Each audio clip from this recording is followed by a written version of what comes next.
Serious in Silliness Bodybuilding has IFBB Elite Female Bodybuilder Leah Dennie, former New York Pro winner 2020, right?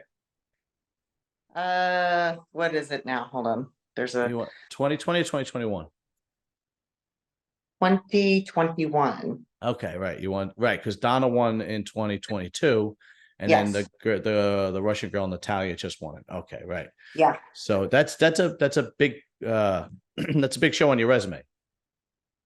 But yes, yeah, but we're not here to talk about that. I just wanted to give you accolades. You were invited to do the Masters Olympia. So tell me first, what did you expect to be invited, or were you like, wow, this is absolutely amazing? Well, it was an application process this year. Oh, okay. So since it's the first time coming back, so we submitted our resumes and the reason we wanted to compete. And I was hoping to be selected just because I had placed fourth at the World Championships last year. So I was hoping that would help, and a former Olympian. So it was just one of those things where I was hoping that a lot of former Miss Olympias were going to come compete, and a lot of the current athletes.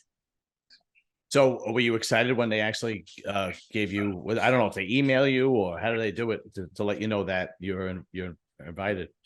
So they announced it on social media, and I was on vacation. So I was able to see it, and yeah, and I got a few phone calls of, hey, you made it. So yeah, it was great.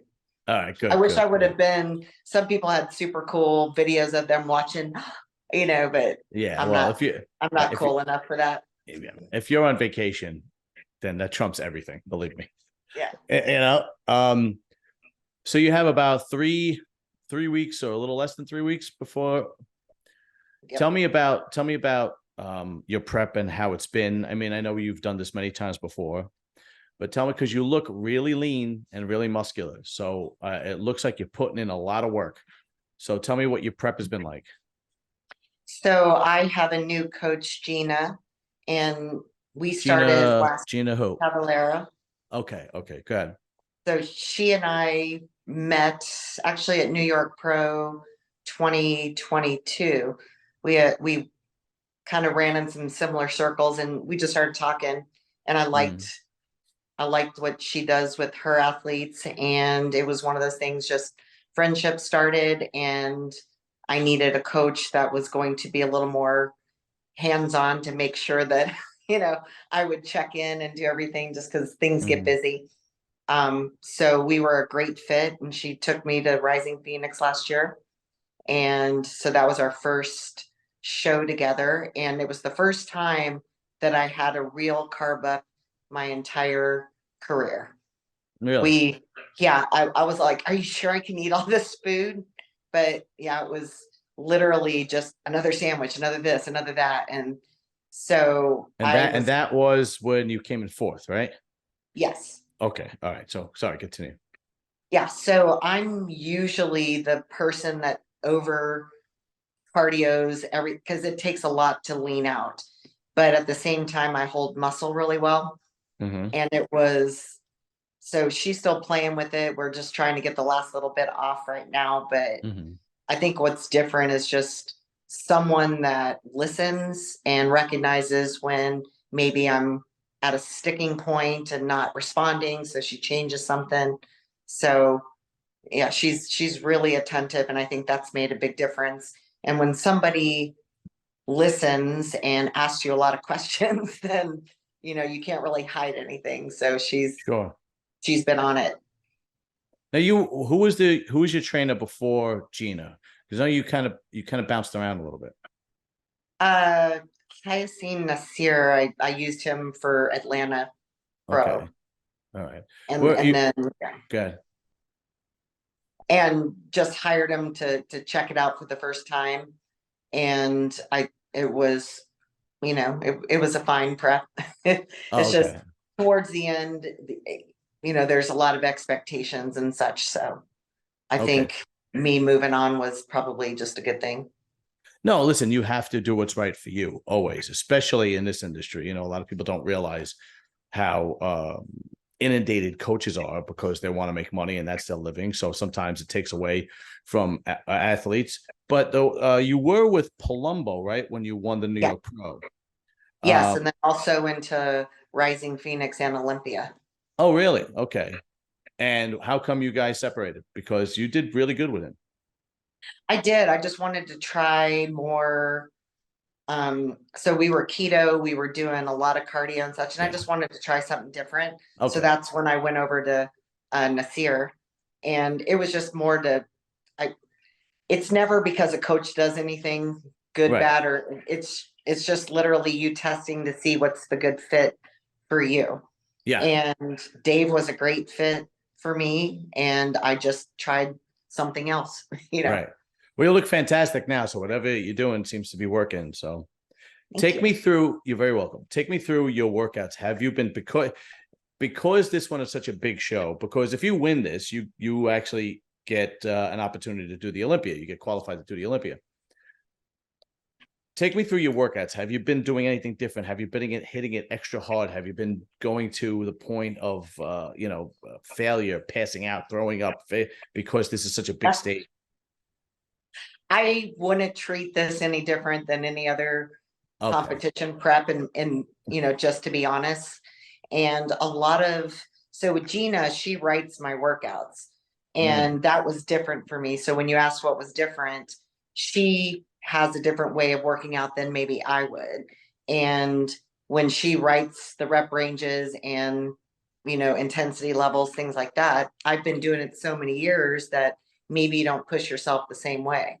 When I was training with Johnny Jackson, physically there, and he was making me almost puke half the time. Yeah, that's one thing. Well, Gina's can get me kind of to that point too.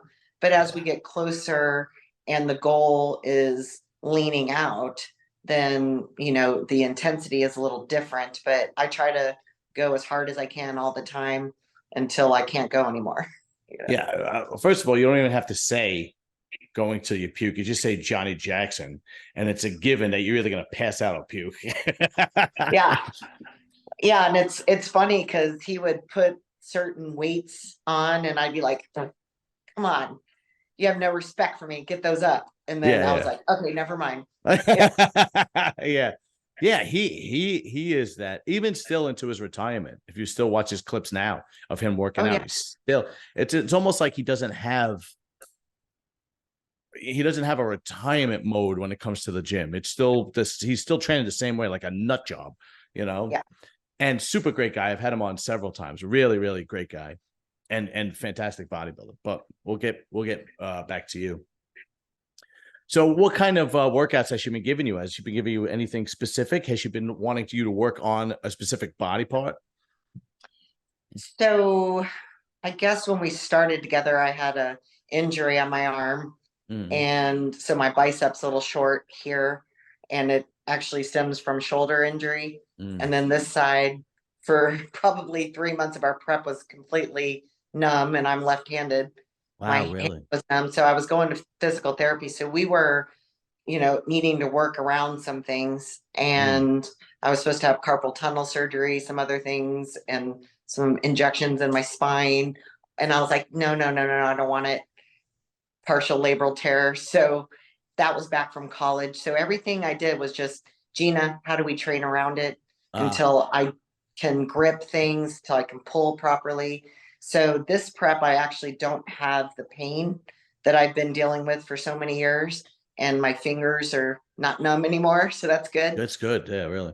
So I'd say the difference is, she was working on a little more bicep especially on my right side, to try to get it back up, maintain shoulders the way we have them, but a little more bicep, a little more back, of course. And then my legs are always kind of the last to pop.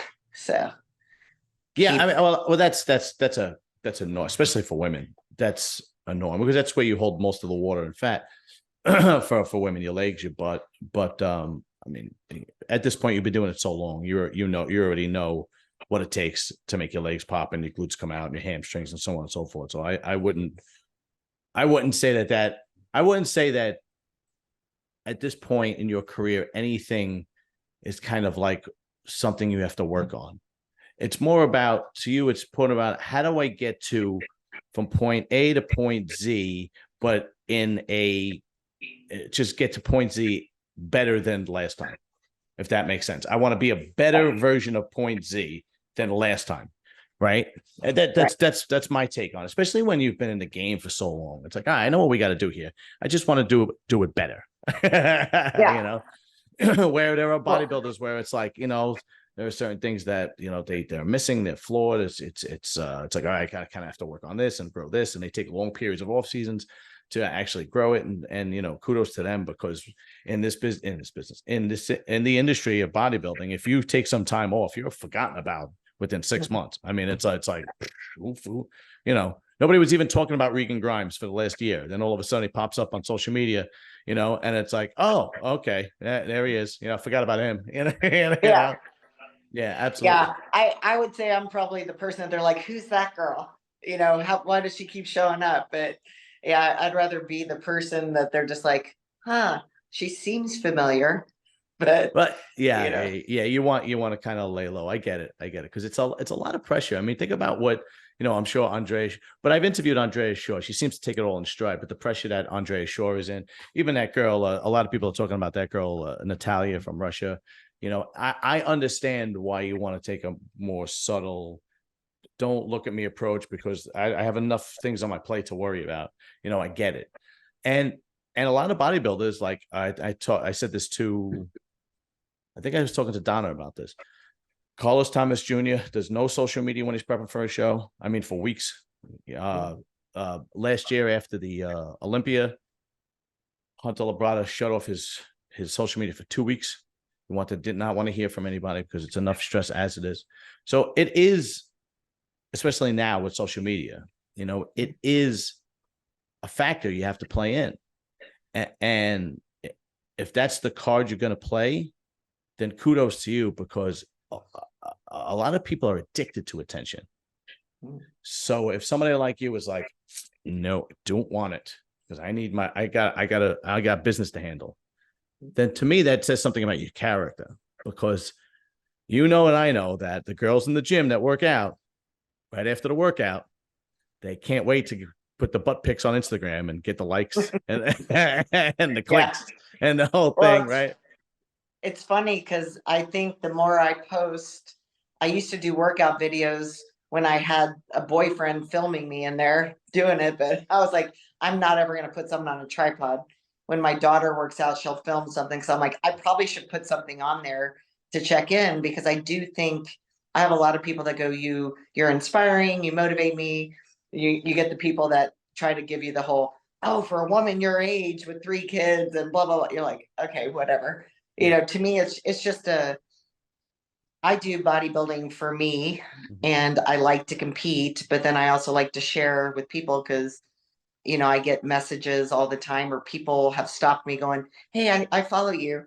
And that's pretty cool. And we just have a real conversation. That's the kind of attention that I like, is a one-on-one connection with a person. The likes and the followers and all that is just, that's not real. So being able to connect with a human and it lead to something of value, then that's what I would find important in this industry.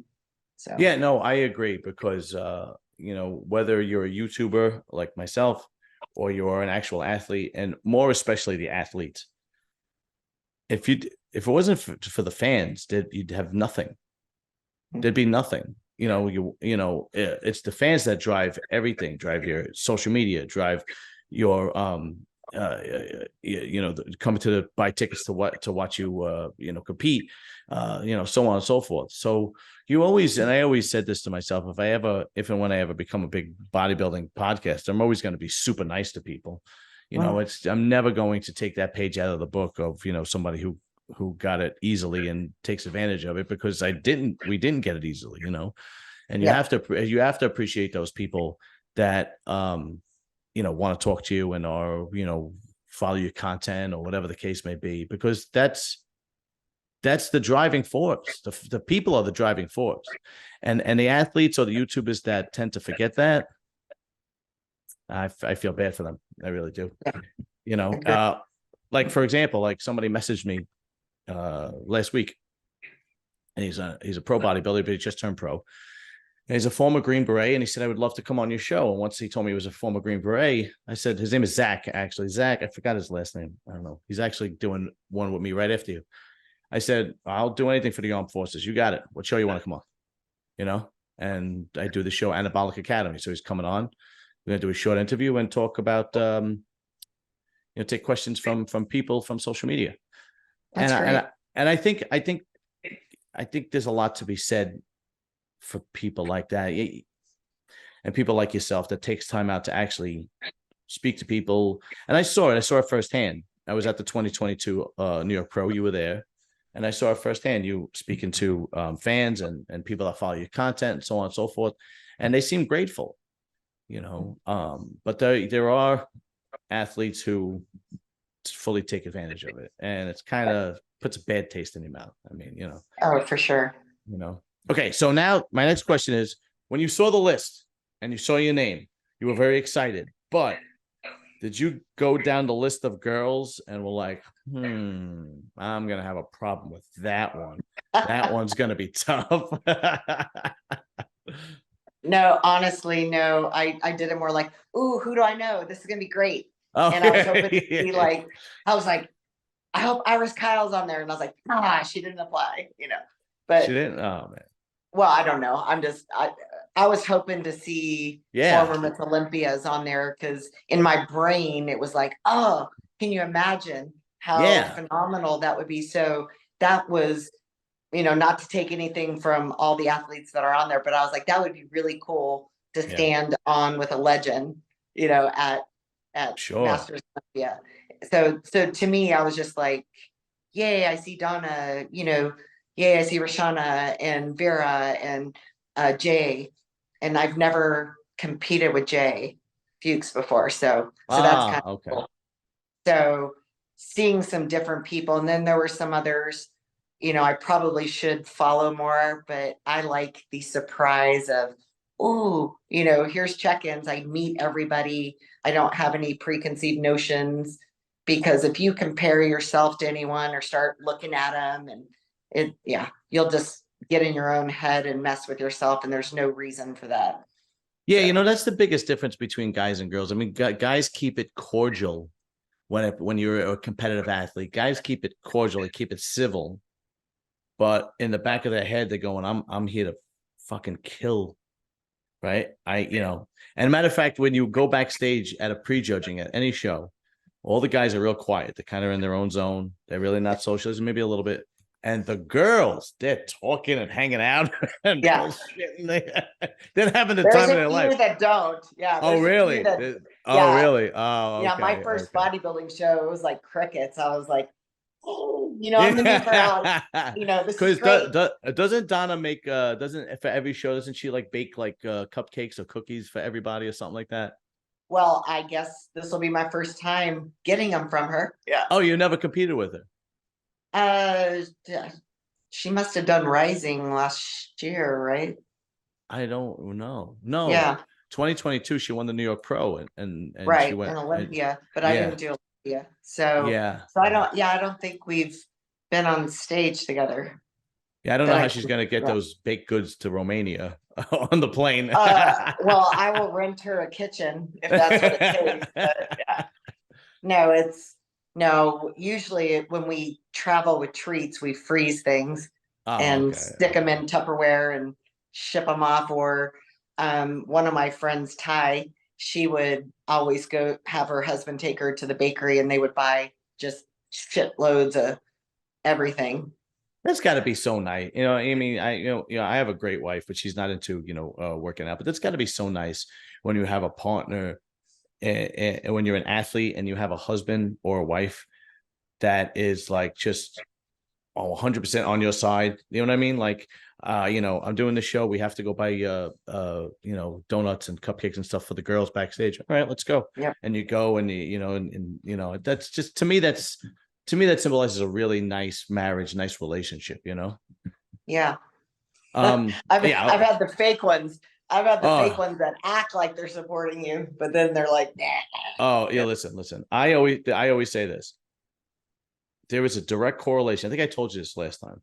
There is a direct correlation between the classes in women's bodybuilding, right? You know, bikini, figure, so on Yeah. down the line, and whether they're and their personalities, whether they're real, their character, or whether they're fake.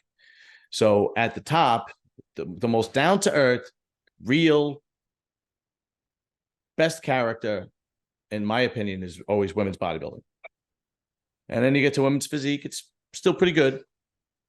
And you get to wellness, it's like, we're teetering now. You know, you get to figure, you're like, you want to put a gun to your head, and you get to bikini, and you're like, give me the bullet now. Oh, well, they're all nice. Yeah, that's you have to say that. I'm a YouTuber. I don't have to say that. No, I know what you mean. The professional league, I remember walking into New York Pro and seeing Urishna, I don't even know if that's how you say her name, from Wellness. And I saw the size of her quads, and I thought there was a bodybuilder I'd never met. And I was like, who is that girl? Yeah. And then I realized it was a different class. But yeah, there weren't a lot of those girls talking to each other. I noticed that, There kind of you to go. your point. Yeah. The bodybuilders were all like, you know, Yeah. in the I don't. tanning tents waving to each other and everything. So Yeah. If I had to do a study, I would definitely study that. Like, why are bodybuilding girls like so chill, down to earth, friendly, and then you get to bikini and they're almost like, you know, like almost like basically they're almost like mannequins. They're just anyway. All right. Actually, there was another question I wanted to ask you, and I don't really remember what it was. But are you going to stay in Europe for some time, and like maybe go see sightseeing or anything after that? just for 2.5 days after, because I got to get back to work, All because I right. have to do Rising Phoenix, take some time for that as well. But um, so I did 2018, I did the Romania Pro before. So that was the Okay. first year, and that was my show with Johnny Jackson and my first bodybuilding show. Oh, wow. And I went to Transylvania and Dracula's Castle. So this time Really? Very I cool. booked, yeah. So this time we're in Cluj, which is north. And so I booked 2 tours to go, just day tours to take me sightseeing. Last time I rented, like hired a private driver, but since I don't have a hookup for knowing who to take me around, I just went on a app and said, yeah, that looks good. I'm going to do this tour, this tour. Yeah, absolutely. Yeah, that's one thing that if I was an athlete, I would definitely take advantage of, you know, because you're able to travel. And if you have to travel, you might as well have a little bit of fun after after you take care of business, you know. I remember Yep. the last question I want to ask you. I remember, what placing would satisfy you? Like if you don't win, are you like, no, I'm going to win? Or are you like, all right, if I break the top 3, I'm okay. I'm satisfied with that. But what's your attitude going in? Well, I don't think I'd be satisfied with anything but winning. Okay, good, But, good, good, good. In terms of realistically, you can't go in there and be upset when somebody beats you, So I can look in there and judge myself I'm very honest with myself, and I can walk Yeah, and be like, oh yeah, this is going to be tough. yeah, very Or, self-aware. Yeah. yeah, I was always I've never walked in thinking this is mine. I would right, never, I don't have that in me. right. And people go, well, you don't have the confidence to know you want. No, it has nothing to do with confidence.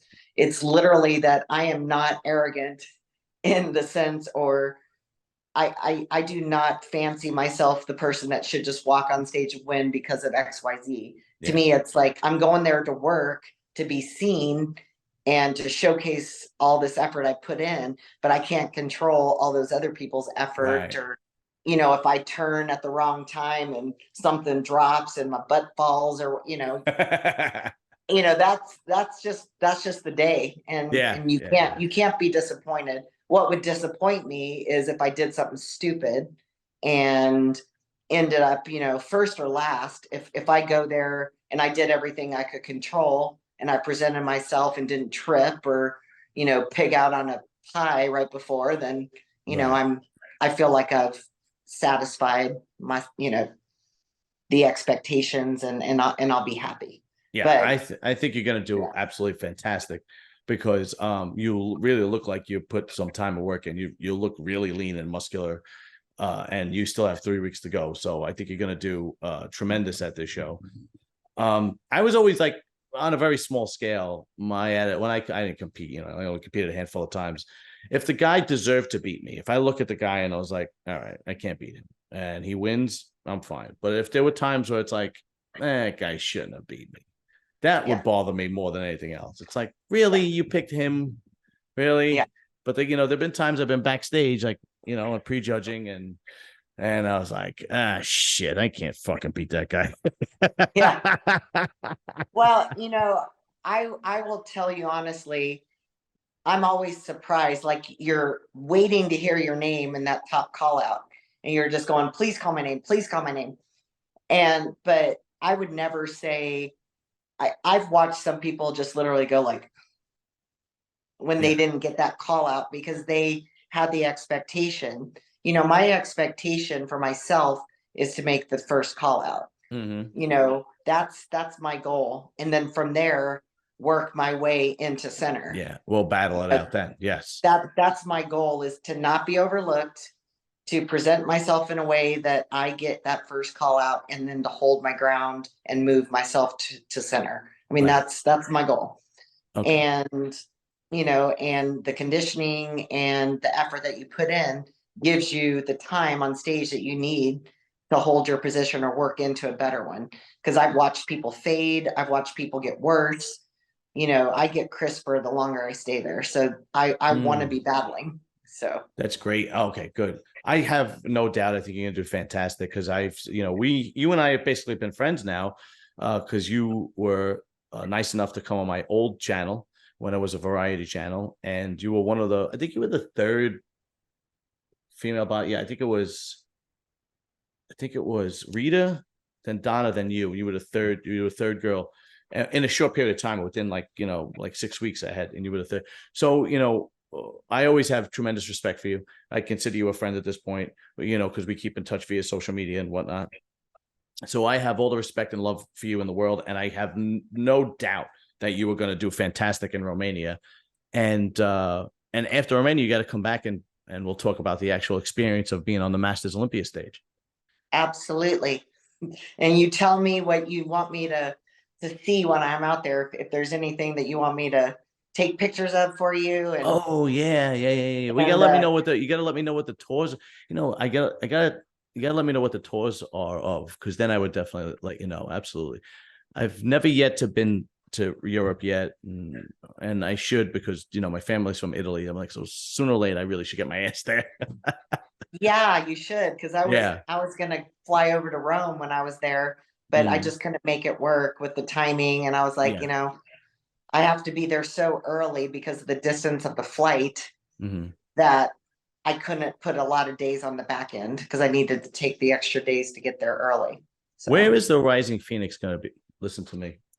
yeah, I am a you complete answered your idiot. own question. Yeah, I'm Yeah. an idiot. Okay. Yeah, because sometimes don't they have them in, like, they have them, you know, they have the Chicago, but it's always in Phoenix, and it's always the World Championships in Phoenix. Yes. Okay. All right. And when is that? September 30th. Okay. So we got some time. All right. I don't know. I've never been to that. Maybe I'll see if I can get out there. I don't know. We'll figure it out. That's a great show. Yeah. All women like judging panel. And Really? it's just, yeah, it's just such a great vibe. And it's at a casino. It's super fun. Oh, There's very fans that cool. walk around, and yeah, I really enjoy it. All right, I have to take it into consideration, definitely. Well, Leah, I truly appreciate you coming on. Thank you so much. We will be in touch, and good luck to you in Romania. And Billy, you and I will be in touch, and I want to know all the details. And I'll be watching. I'll be rooting for you. Thank you. I appreciate your time. You're very welcome, Leah. We'll talk soon. Okay. Bye bye. Bye bye.